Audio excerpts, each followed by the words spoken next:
बदलापुर में दिन दहाड़े फायरिंग, एक गिरफ्तार। आज दोपहर 3:30 बजे के करीब अल्ताफ शेख बदलापुर गांव से बोरटपाड़े की तरफ जाते वक्त विधायक किशन कथोरे के घर के पास उस पर 4 लोगों ने फायरिंग की। 2 फायर किए गए हैं। ये आपस की पुरानी रंजिश के तहत हुई है, ऐसा अनुमान है, क्योंकि अल्ताफ शेख भी एक गुंडा है। उस पर पहले भी हमला हो चुका है।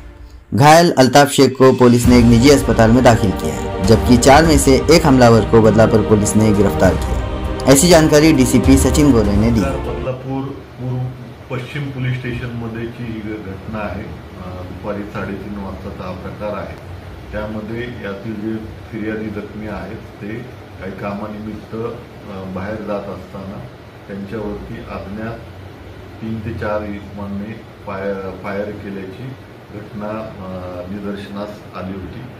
त्या अनुषंगाने आम्ही त्वरित घटनास्थळी पोहोचून जखमीला हॉस्पिटलला पाठवलं। एक आरोपी जो आहे त्या घटनेतला आम्ही ताब्यात घेतलेला आहे।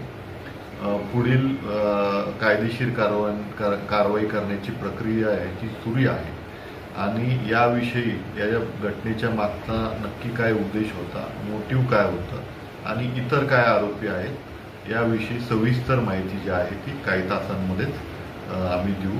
मान्य वरिष्ठांच्या मार्गदर्शनाखाली सदरचा तपास बदलापूर वेस्ट पोलीस ठाण्यामध्ये सुरू आहे। यामध्ये आमचं बदलापूर आणि इतर तपास पथकं शिवाय गुन्हे शाखेच्या काही टीम तपास करत आहेत। यामध्ये एकूण आरोपी संख्या जी आहे ती सध्या तरी 4 निदर्शनास येत आहे, परंतु फिर्यादी जखमीला आणखी विचारल्यानंतर याविषयी विस्तृत सांगता येईल। या अगोदर ज्याच्यावर फायर झालेला आहे त्याच्यावरतीही 2 गुन्हे आहेत आणि समोर फायर करणाऱ्या व्यक्तीवरतीही 3 गुन्हे असल्याचे निष्पन्न होते।